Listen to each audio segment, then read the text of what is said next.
your business is down, your income is down, markets are down, career-wise you are nowhere, financially you are nowhere, emotionally you are down, physically you try to hide yourself when somebody is taking a photograph. Everything feels really bad.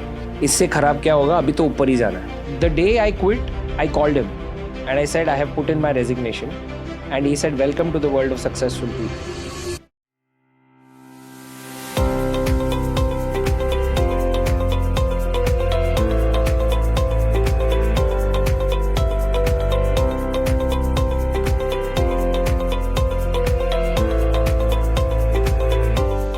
Welcome to the first episode of UpStory. I'm very excited because today we are beginning our quest to find growth champions and humans who have built beautiful mutual fund distribution businesses in our country. And this podcast is going to cover their stories. On the first episode, we have a special guest and a dear friend from 0 to 2,000 crores in a 20 years of hard work with a 17 plus member of strong team. Let's listen and welcome to the story of Mukund Seshadri. Hi, I'm Mukund Seshadri. I became an MFD around 2005 October. So it's been in this line for almost 21 years and currently managing assets of about 2,000 odd crores. I come from a very typical orthodox middle class South Indian family. The only thing I used to do during my vacations or after school used to play cricket. My partner right now, who is my childhood friend, and very blessed to have him as a partner, and we used to only play a lot during our vacations. I don't even remember of opening any book or playing anything, and till the lights were on, and post that we used to be playing chess. That's all I've done in my childhood. I used to see my father. I was very inspired with my father, and I still am. I have always seen that there are no shortcuts. I was a lot into singing. I was from SIS College, which is in Sion in Mumbai. And in college, I was very clear on getting into commerce, and I'll speak about that, how things changed in my school. And I knew it would be either something to do with finance or something to do with music. So generally, the Tambram concept works more or less, at least those days, it used to be something like finish your engineering, give your GRE, and go to US. Correct?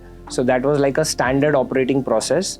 And if you don't fall into that, you obviously become a black sheep. And on the top of that, in spite of getting admissions into science because of your percentage, I ended up taking commerce because actually I loved that entire concept of finance and accounting and things like that. So, which was very, very rare at that time. Now you talk about people's interests. Now you talk about, I want to take a break, or, the vibe doesn't go on well. All that doesn't exist that time. So there it was very clear, your SSC percentages decided your career. So in spite of an higher SSC percentage where I had got into science as an admission, I was clearly said, I clearly took commerce as a field, and because of the very liking towards that field. So yes, so everywhere, social gatherings, etc., people used to say, oh, you have taken commerce. I think there's something wrong with this guy. That's what was the thinking at that point of time. So lot of career ups and downs, very similar to our stock markets. So then I gave my GMAT. I got very good scores at that time. I got admits in universities. I got credit waivers. All that happened. So it was almost fixed that I would go abroad and finish my MBA. But unfortunately, I think, not unfortunately, now when I look back, I'm very happy about it. But the fact is, that time when we had gone for our visa applications, it was exactly a day after 9/11. And the visas was getting rejected right, left and center, especially student visas. And unfortunately, I was one of them. So I couldn't get through that particular thing. And so I did my MBA in India. I was also struggling with too much of weight, and I used to weigh 126 kilos. How much? 126 kilos. Yeah, so at that point of time, so what happens is career-wise you are nowhere, financially you are nowhere, emotionally you are down, physically you try to hide yourself when somebody is taking a photograph, things don't fit, so everything feels really bad. And as they say in Hindi, इससे खराब क्या होगा, अभी तो ऊपर ही जाना है. I was always very spiritually driven, and that helped me a lot at that point of time, because I used to meditate a lot. I used to do a lot of namasmarans, etc. So that helped me keep my peace and keep my calm, that I have to fight this out. And when I got into the job, I was first surprised that somebody is ready to pay me 19,000 rupees. This was way back in 2004. And somebody can actually pay me something like this, and they feel that I'm good enough for a job. And I started this in 2005 when I started off with this particular thing. I was never used to so much sales pressure in my life, but this is the first time I actually went through what pressure actually is. And already the backslash was happening in terms of the backlog of what all things have happened with me, and I was still going through a lot of emotional things with me personally. This was my turning point from a career perspective, where I said I have an option. All these frustrations and energies, if I can actually put them to use, there is so much of agitation, there is so much of sleeplessness, there is so much of draining which is happening because of the energy. I said, what if I put it to use? And I got so involved with my particular work, and I started doing that I still remember that that year, I come with no sales background, nothing. And among all the management trainees, I got rated as second All India. That time when I would make a salary of 19,000 rupees, I started sometimes making quarterly incentives of 2.5 lakhs. And you get awards, you're recognized by people, you become the main guy. All those things started happening. Right. And so that time was the first time I realized that, energy can neither be created or destroyed. It has to be channelized. I was still into the insurance thing, but somehow down the line, I was not convinced on these products. Okay. So I still remember one day they were talking about my promotion. I was sitting with my bank account balance in front of me, which was phenomenal at that time. And it was about 1 a.m. in the night, and I was sitting with a cup of coffee, not happy with what's happening. So that time my father got up in the night and he was concerned. My father was there, my mom was also there at that time, and she said, what's happening? I said, I'm not liking this. I said, it's not convincing, because the product is not making sense for the investor. And that time my branch manager had told me that you should not be thinking about investor, you should be thinking about yourself. So that brushed me on the wrong side even more, because that's not what my value systems were. That's not what I saw as ethics.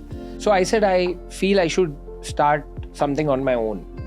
And so they were for a minute shocked, okay, why will you start something on your own? That time my mother said that I have confidence you might be able to do it. My father did have the confidence, but he was still a little scared whether, how will he be able to manage, things have to be done from that angle.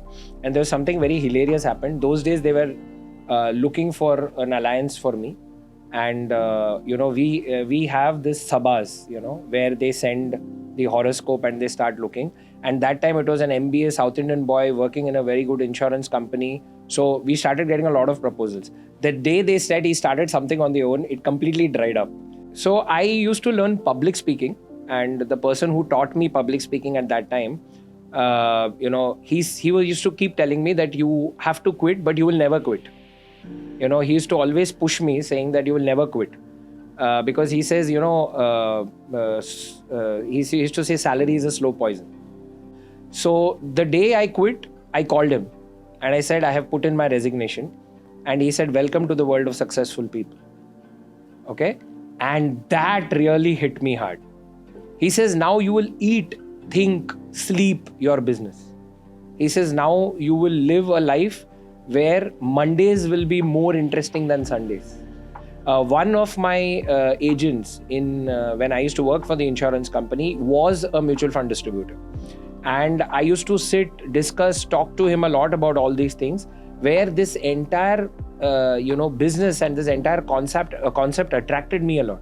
This friend of ours was doing a show, and it was called Yuva, which was a show on harmonies. And he needed 16 singers. So he approached me And he said, will you be a part? And I said, no, I've just started my business. I'm not getting into singing. I used to do a lot of shows that time, but then I wanted to give it a solid shot. And another person who was doing the programming of music for that entire show, who's also a dear friend, who's quite a renowned music director right now. And he said, no, I want you in the show because there are certain places where I want you to sing. I generally would, sing certain high notes, etc. So he said, I wanted you to sing. I want you to be a part of that. And I was already part of that show. And that's where Swati had come for giving her like an audition. And that is where I met her for the first time. One day, all the girls in the session, who were actually singing, etc. And Swati was also there. So they said, what will you be doing with your first salary? So one girl said, I'll be buying a purse. One, I remember saying that I'll go for an international trip. Swati was the only one who said, I'll start an SIP. And I was shocked because we are talking about 2005-06. That time we had not heard. And then I came to know that she comes from a family where her father works for a mutual fund company. Her mother works with a very big national distributor. And it was so easy to talk after that because somebody who understood money, somebody who understood finance, and somebody who loved music. So it was like a perfect match. I remember the Lehman Brothers crash happened, correct? And our assets under management fell like, a pack of cards. We are talking about a 67% market correction. And that's where was the second turning point because business was down. And that time, initially, mutual funds used to have an entry load. So you got an upfront commission that had been removed at that very year. So one is your commissions have gone off. Second is the markets have fallen to this extent that people are talking, will the stock market ever survive? One of my friends was working in a research company and he said, I am shifting and there is a job vacancy. So here, your business is down, your income is down, markets are down, we don't know about the future scope. And at that point of time, you also get a job offer. So my parents, my in-laws, everybody were saying, you should just grab it. The only person who said you should sustain this was Swati. And she said, this will pass. She said, I am sure this will pass. We should not leave this. So there was one more client of mine who's a very respected person, very senior person. And he was also very spiritually inclined. And he used to run his own NGO, which was a lot into Jainism. And he had called me home and he told me that, you might believe and not believe in certain things, but let me tell you that if you stick around, and which you should and which you will, I can foresee what all will happen going ahead with you. He said, you will be one day among the topmost in your field. And a lot of people in your field across the country will know about you. Your fame, your things will really pick up from that much extent. And frankly, I didn't believe and I smiled. He said, you're smiling now. After 10 years, you will realize what I said is right. And it sounded very odd for me because this was, somebody who's trying to forecast, somebody like an astrologer or something like that. But he was none of that. And so one side I had my wife who was standing by me and who said that whatever it is, we'll manage with our expenses, even if there is a 90% fall. And that 6 months, the income fell by 90%. I remember that. Correct? It really came down to bare minimum levels. And on the other hand, there was this person who was saying, and then there was the world who was saying, boss, that's it. This industry is done. Quit, take up a job, get into this. You already have an MBA degree by your hand and just start everything. But the conviction of these two people were so strong, and especially also Swati was so strong. I said, I am going to take this up. So she said that you start off, and then we started off. And then it was very surprising that I think around 2000, maybe 2 years down the line, I started writing columns for the Times, for the Economic Times, for all these things. And literally every week it happened that, and that also how it started was, somebody introduced me to an editor on Facebook and they wanted one word or a one-liner in an article.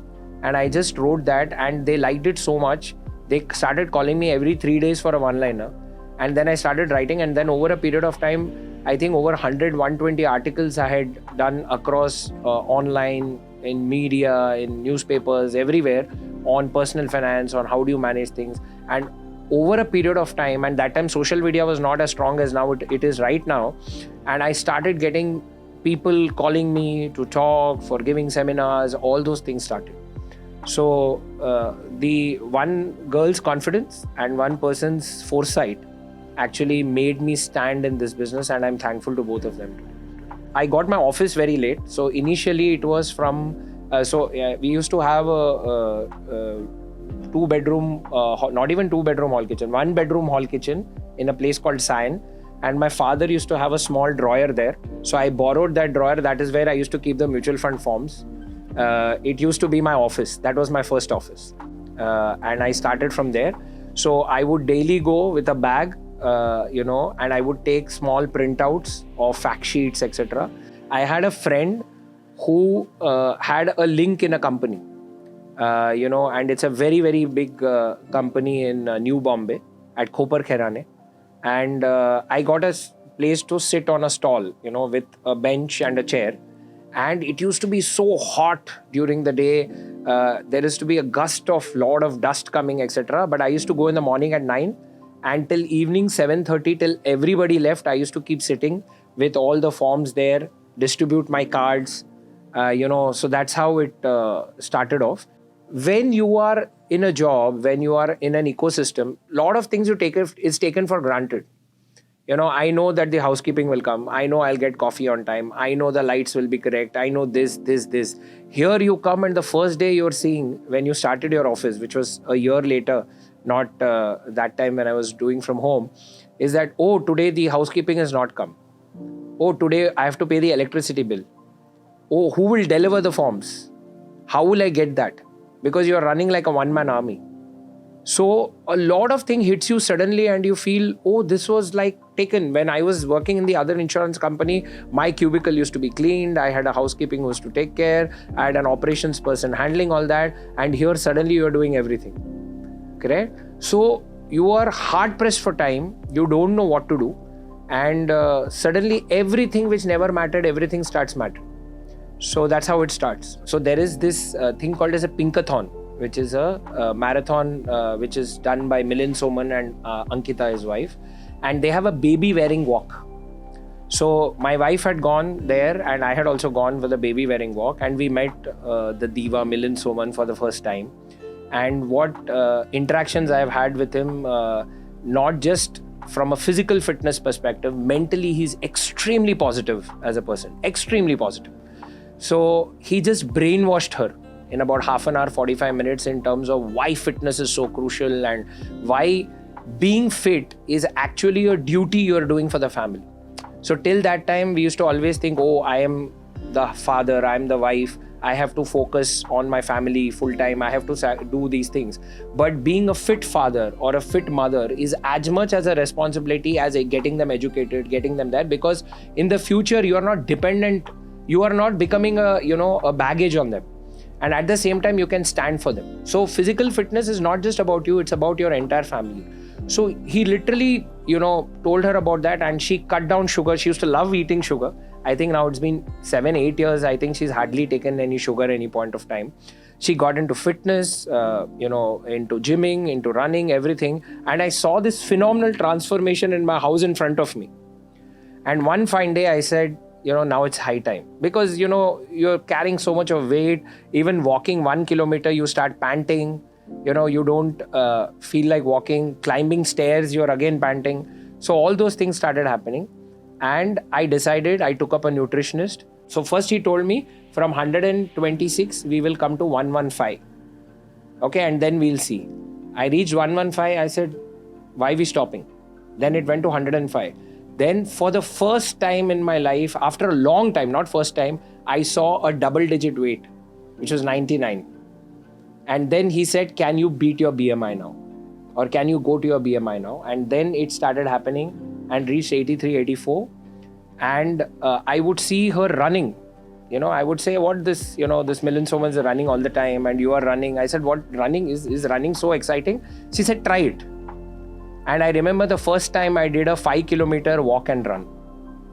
From 5 kilometers to today finishing 12,000 kilometers of run, doing two full marathons and almost countless half marathons, to an extent where body became so used to it that we used to start from Ghatkopar, run till Mulund Cheknaka and come back talking, joking, singing, and you don't realize you're running. So one client whom I lost, who is today responsible for me to reach to this level, and I always thank him, is that this was way back, almost 10, 12 years back.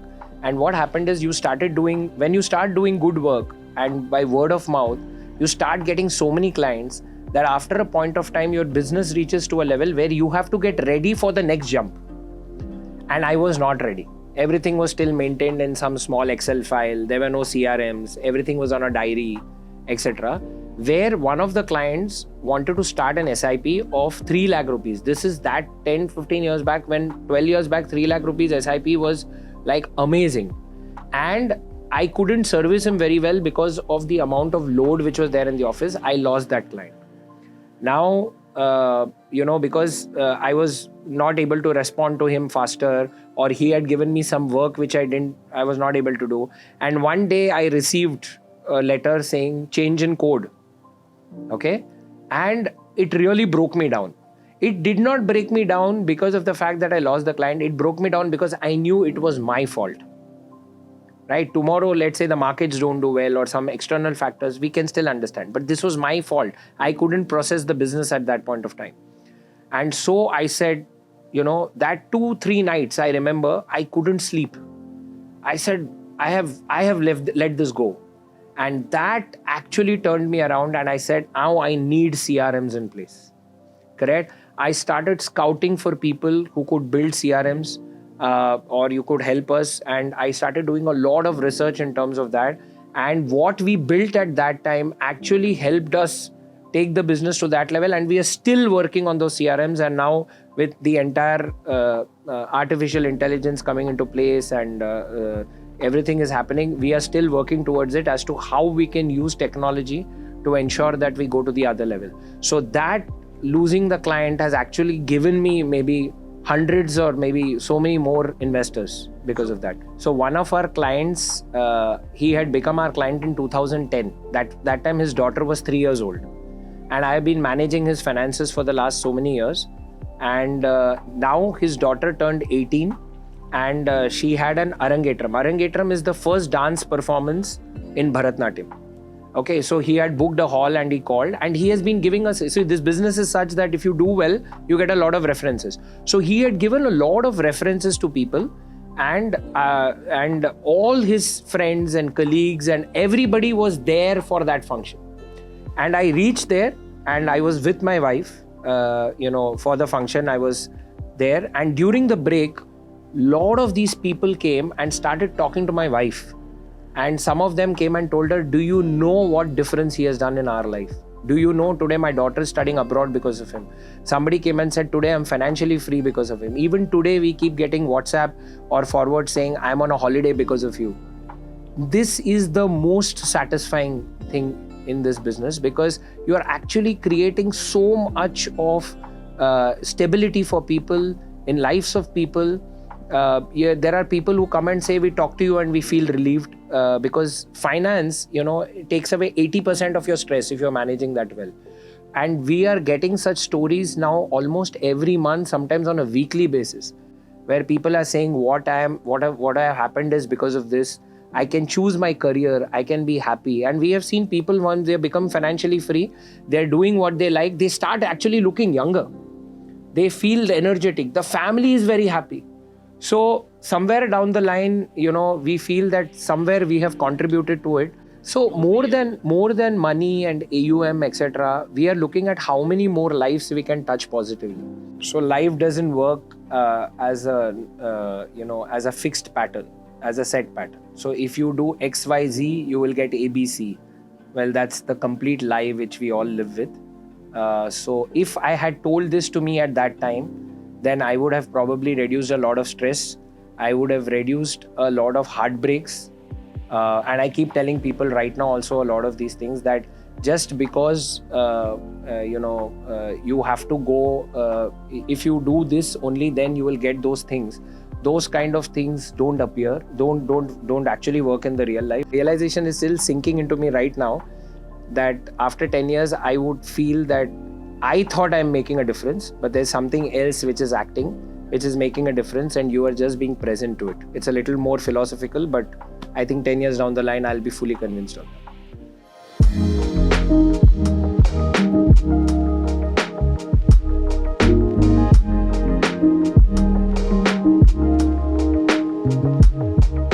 What a beautiful story, sir. I almost had goosebumps on certain parts where you were telling about how you were at the lowest point from 125 kgs to your wife standing by your side. I think this is worth doing a movie on it. But now is the time to grill you on the growth levers. We are going to talk business and understand that what did you do that took your business from 0 to 2,000 crores. So the idea of UpStory is that we want to find growth champions like you, inspire thousands of mutual fund distributors to build this business from scratch and take it to the next level. So we will grill you on certain parameters, and let's get started. I'll throw questions at you in 5 domains. You know, the first one is client acquisition. Now, so tell me, what has been your acquisition strategy? Were you someone who always relied on referrals? Because in our business, I know that referrals is like the core source, and people take pride that I've built my business through referrals. Right. What's your side of client acquisition story? So when I started off, as you rightly said, I did not have a single client. So I started doing a lot of canopy activities, etc. I would go to companies and say, give me 2 minutes or 3 minutes to talking about personal finance, talking about, to an extent on taxation, etc. This is way back 20 years back. And even today, when I do get a lot of clients from references, but my training programs and corporate talks have not stopped. I continuously do that, because in our business, what has to be understood is definitely referral is a part, but we can't be satisfied only looking at referrals, because the market is huge. You have to be looking at other factors by means of which you're adding. So for me, if you're asking me, it has been presentations, it has been activities, stall activities, which I used to do initially. It used to also be cold calls at a time when I used to do. So all those things together have happened, and some of them have had very major challenges and tough things while doing this. Predominantly, it is through references, of course, but also through training programs and corporate presentations, which I do. What else? Would you have this only 2, or there's something more? So one is your reference, one is your corporate presentations or training programs, and third is what you are digitally active or alive in the digital world, I would. Do you think that you attribute this growth of in number of clients you manage around 1,100 families to these 3-4 line items that you do in your acquisition strategy? So when you do a lot of events, when you are looking at corporate presentations, when you're trying to be digitally very active, when you're doing all these kind of things, what's happening is you are actually planting seeds in various places. This will become a tree one day and will start coming out in fruits. I recently got a client last week who said that I have attended your session 8 years back. Oh, yeah. So now the thing is, you have to keep focusing on the process. How much of your funnel you're actually, ensuring that it's filled again and again, so that it is at all points of time, that funnel is so full that it creates much and more lead. So compounding doesn't just happen in investments. Compounding happens in business as well.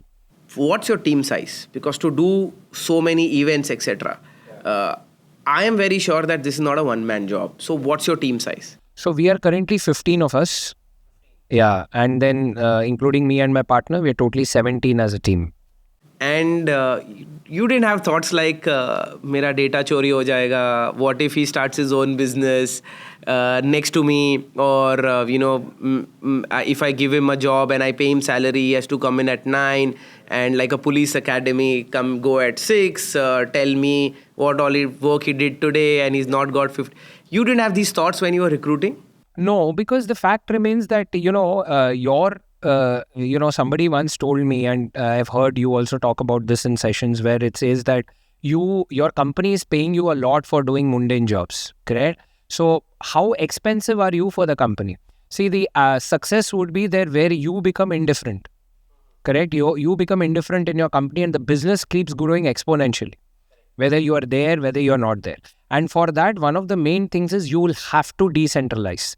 If you keep doing all those things yourself, there will be a point of time where you will be doing mundane jobs. As a matter of fact, in your full day, maybe 70-80% of the work you will be doing can be done by somebody in a 20,000 rupee job. Yeah. So right from day one, I was very clear on the fact that you need to build a team, and continuously there has been recruitment. Even last month, we have recruited 2 people.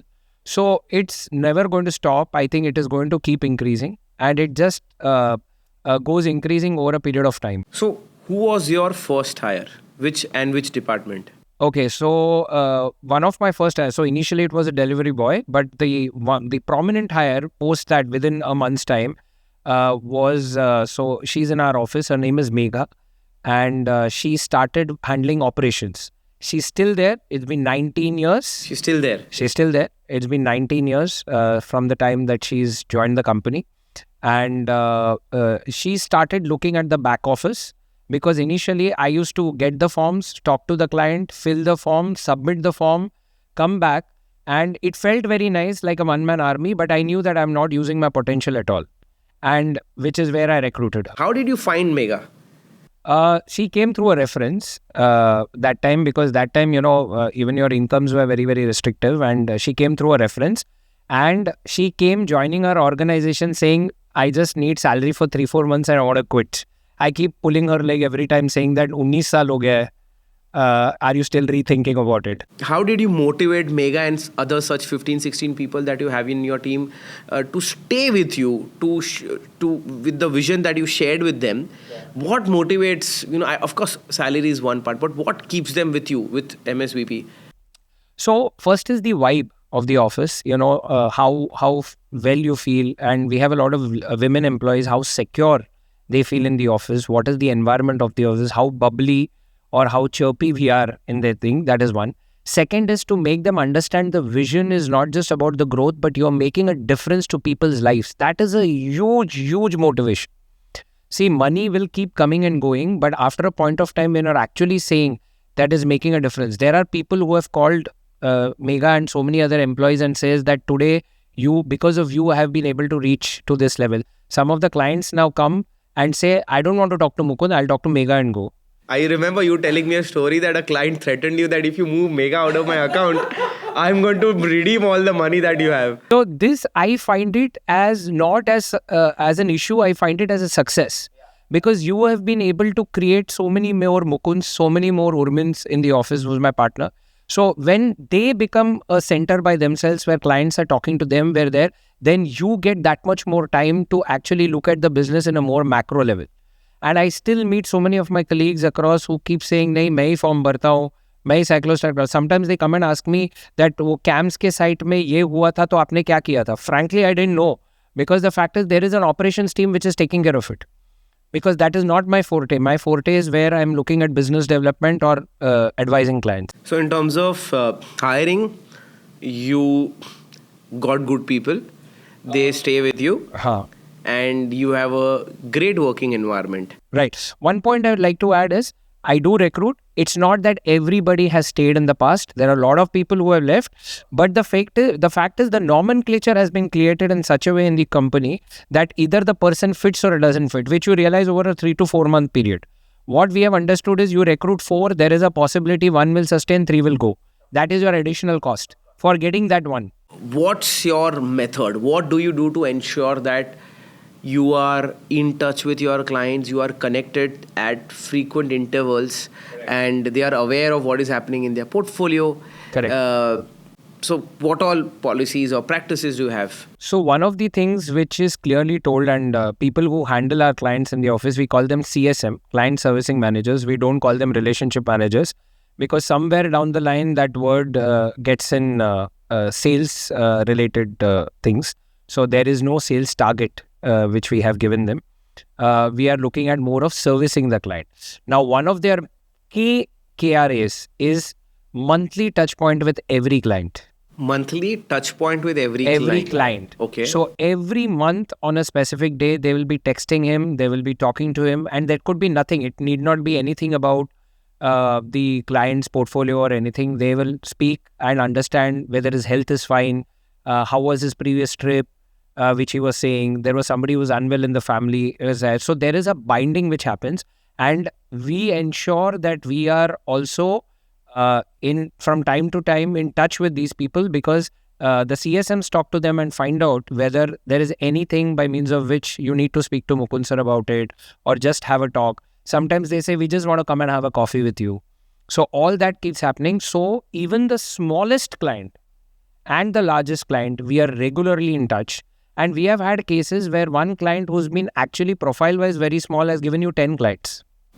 Oh. So sometimes those things are much bigger than even the guy who might be the so-called high net worth individual, but he was just managing his funds and he has probably never spoken to anyone. You might feel that, "Arey yaar, small client, doesn't fit my, ideal customer profile." Right. But you're saying he's ended up giving you more referrals. Exactly. And as a matter of fact, we have seen people who are retail and mass affluent actually give you a lot of references. Okay. Somewhere down the line or the top one, the references generally try to dry out. Yeah.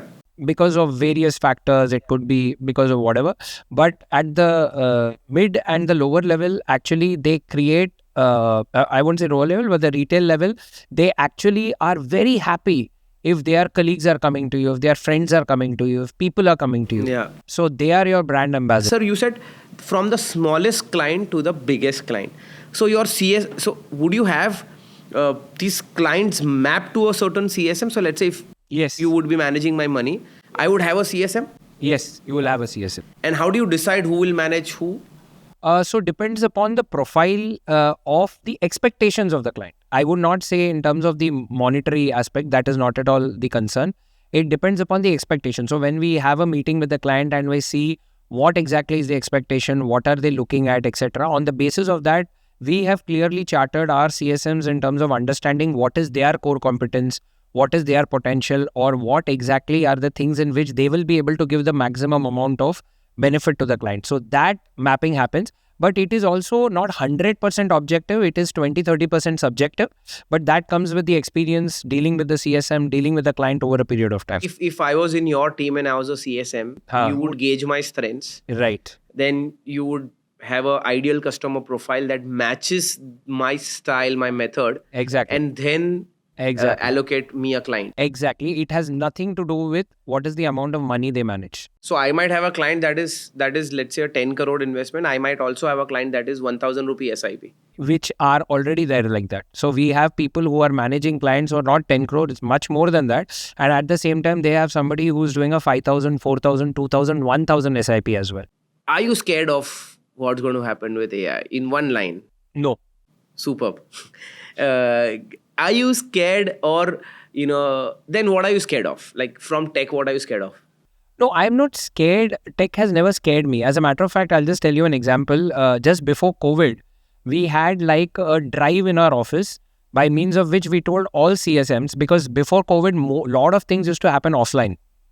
And this was 2 years before this happened. We told all the CSMs that high time we have to stop offline and let's create kind of a contest.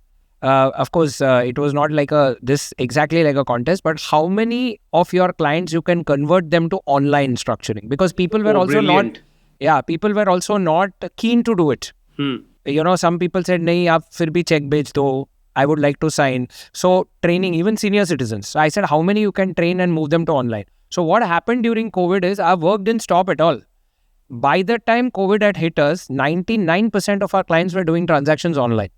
Oh, brilliant. So we worked, our business actually grew much more during COVID because that much more clients we were handling. We were anyway doing a lot of video calls with clients at that time.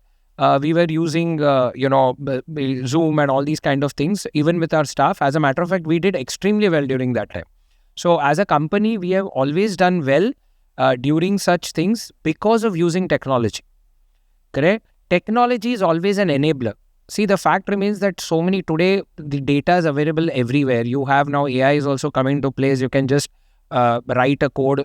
You can actually program on Claude, and as you have been telling me about Lovable and so many kinds of things where you can do it yourself. We've successfully planted the virus in you. Exactly. And you have ensured that I also do the same thing on Saturday, Sunday, what you're doing. Yeah, and my wife keeps doubting that why are you calling Mukund sir at 11 in the night, and she sometimes think that I'm dating someone, that in the pretext of call I'm calling my girlfriend. So I told you, sir, please switch on your camera. Let my wife see that our girlfriends are our distributors.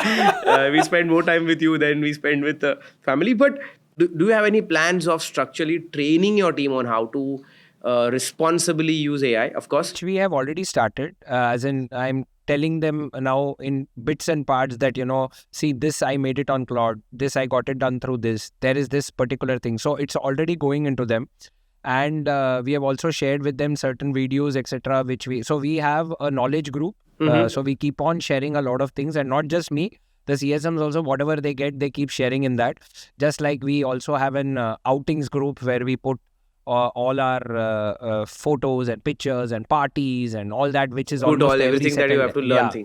At the same time, we have a knowledge group because the raw material of this business is knowledge. When was this time where you could safely say that by this time I was like 100% out of operation? I think it would have been at least 10 years back or 14 years back. Completely out. When I say that, like absolutely nothing involved in operations. Nothing involved in operation. What else do you think in your growth journey has helped you to build this business from your small office where, we know the story of the owl that was sitting there. But from there to what you are today, like what else you think that, I did this and that has helped me? I think building a process has been always the important point, where we have always adopted technology right from day one. Okay. And second most important thing, where people have fears of decentralization, I think the focus have always been that how can I be replaced rather than, I should not be replaced. Yeah. Okay. Where how can this be done by somebody else? How can I just be a guiding source behind that? That mentality is there. But one thing that you've observed with the other partners who still have these questions on, should I hire? What if they go away, take my clients? Anything that was very sharply observed, you feel that this should change? Okay. So, so many of my colleagues are doing an amazing job and I'm learning a lot from them. And, I keep on talking to them to understand various business processes. But of late, many of the interactions which I've had with certain people is where they are saying that, they are satisfied with what they have and they are expecting that this will continue. See, the first part is fine, which is good enough. You don't know what you don't know. Exactly. So there is an old saying a rolling stone gathers no moss. Yeah. Right? So you need to keep rolling. Yeah. Because you don't know what will happen tomorrow. Correct. Nobody, I still remember the place where I stay. 3 years back, there were coding classes for children. Mm-hmm. And today they have all shut down. Yeah. Correct? Because there is an AI where you don't need to know coding. All you have to say is a prompt. Yes. And for that, there is another AI to help you how to do the prompt. Yeah. Correct? So things will keep changing. So you always have to be on the roll. So where I sometimes get to that complacence where I say, this is enough. Correct? Which is fair enough. And I completely respect that particular thing. So I'm not saying that I'm not satisfied. Of course, there's a lot of gratitude. I'm very thankful to God for where I am today. But the most important thing is you have to keep adding. So when you have to keep adding or you have to keep, creating that kind of thing, you have to understand where you are. You are in a market which has not even touched the tip of the iceberg. Correct? You are talking about 5 crore folio in a population of 1.5 billion. Right? So we have not even started. And in this current situation, even if you recruit people, let's assume in a worst comes to worst scenario, he takes away 10-20% of your clients also. There is still mass clients who are waiting for a financial advisor, who are waiting for an MFD to reach to them. And the market is too big. So my only concern where I see at various places is many of them get compliant in the there is a lot of complacency where they say, okay, I have these clients, I have an X amount of AUM and acha chal raha hai, everything is fine. You never know when something else comes. It could be a pop-up on an Instagram. It could be a relationship manager who's going there and suddenly you say you're without clients. So I'm saying there is no dearth of growth. This is an amazing business. There is miles and miles to go. We have not even started. The business is evolving so well. We have one of the best regulators in this country who is taking care of the client's interest, of the investor's interest, for which we should be proud of that. Okay, so compliance is always good. And so there is nothing stopping us. I think it is just that all of us can comfortably grow 10x from here, create so many more happy families and investors. Correct? And if your colleague, so one of my colleagues who left our company at a point of time has started his own and we helped him start it own. Oh, brilliant. That takes a lot of security. Exactly, because now he's doing very well for so many investors. I think you should do this. Because if tomorrow somebody even starts the business and starts doing clients, there is so much. There's enough meat for everyone. Yeah, and the fact remains that so many more people are waiting to get benefited, and you will be one of the you will be one of that persons who will actually accelerate this process. Yeah. So actually you should do this. Yeah, and Bombay is a very competitive market. So if you did this and your friend is in Bombay, whom you help probably start, Employ, I think that comes from a lot of confidence and the growth mindset that you require. Yeah, because what happens is the client, of course, we are still in touch and stuff like that. I'm just saying that the client, my client will be with me if he's seeing value. And I am very confident on that value addition. Yeah. Because of which we keep on adding over a period of time. But I'm telling you, this is just a very small insecurity. We should come out of it. When you actually cross the mountain, you see the scenery is beautiful on the other side. So what is that one thing that, would it be that if you want to advise to partners who are building this business, that how do they build, something that lasts? So I can just tell this in one line, that if you start focusing on your client's benefit, look at his experience, make him your center of attention, keep thinking what processes he will like, what is better I can do for him, take feedback from him, try to ensure that you keep on making his experience better and better and better. That has reverberating experiences for you, which will last generations, correct? And that experience you will take it with you throughout your life. You've been somehow a part of DSP's Distributor Success Initiative, and we've been talking for some time. Would you like to share your experience of this initiative on what we've been doing? Your RM is doing for you, any feedback or advice for us on how we can take this to every distributor, mutual fund distributor in the country? So I think I should change the name of DSP from DSP Mutual Fund to Gurukul Mutual Fund, because I think you guys are enriching us with phenomenal amount of knowledge. You have changed the way we are looking at business. You have changed the way this entire thing has become so exciting. You have pushed our boundaries. So many times you say, I have some questions, I get a little scared. Because I should not be, this guy is going to shake me from my comfort zone. I have a fantastic relationship manager, Ashwin, who is not just an RM to me, but he's the go-to guy for my entire team. Okay, when he says, Ashwin hai to ho jayega, he will take care of things. That support and that kind of a comfort comes from him. So I think this is what I'm seeing in the entire DSP culture. When we are reading DSP Netra, when I attended your futurist program, where it is all about knowledge. My LinkedIn was almost dead for so much time. You rekindled that.